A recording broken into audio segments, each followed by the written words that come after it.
good evening everyone.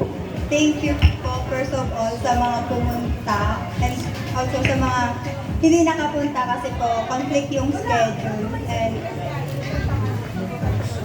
gusto ko pong mag-thank kay God kasi finally natuloy na po siya after ilang adjustment.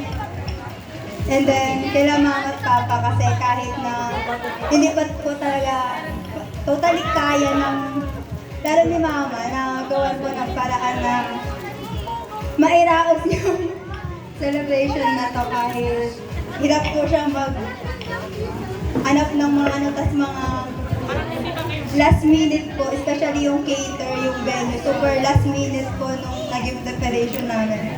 And also kay tita sa souvenir na sa mga bumiyahe pa po dito malayo.